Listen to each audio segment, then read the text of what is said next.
ऐसी घटनाएं जो किसानों के लिए दुख और सुख का कारण बनती है और पृथ्वी पर एक ही समय पर भारी बारिश, बाढ़ और इसके विपरीत दूसरे स्थान पर जंगलों की आग और सूखे जैसी घटना को जन्म देती है। आज हम बात कर रहे हैं अल नीनो और ला नीनो की।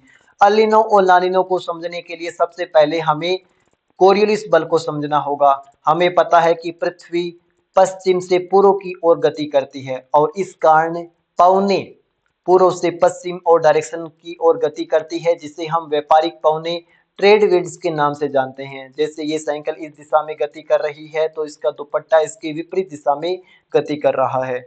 अगर हम सामान्य घटना की बात करें तो दक्षिण अमेरिका के पेरू तट पर सूर्य के कारण यहाँ का जल गर्म हो जाता है और इस गर्म जल को व्यापारिक पौने ऑस्ट्रेलिया के तट पर इकट्ठा कर देती है और ये जल संवहन धाराओं के कारण ऊपर इकट्ठा हो जाता है और ऊपर इकट्ठा होने के कारण यह ऑस्ट्रेलिया के तट पर भारी बारिश करता है और इसका दूसरा भाग हम देखेंगे कि पेरू के तट पर और इसका कुछ भाग मेडागास्कर के पास हाई टेम्परेचर को क्रिएट करता है।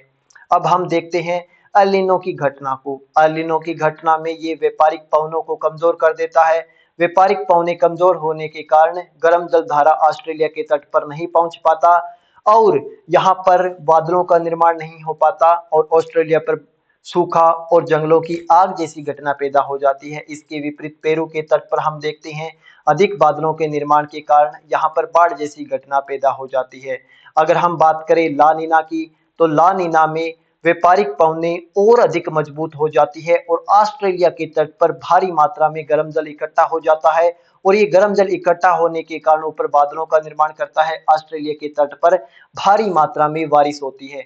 इसके साथ ही हम देखते हैं कि यहाँ पर ये गर्म जल धारा जब ऊपर उठती है तो इसका एक भाग हम देखते हैं मेडागास्कर के पास हाई टेम्परेचर को क्रिएट करता है और यही हाई टेम्परेचर दक्षिण पश्चिम मानसून के कारण भारत में बहुत तेज बारिश करता है।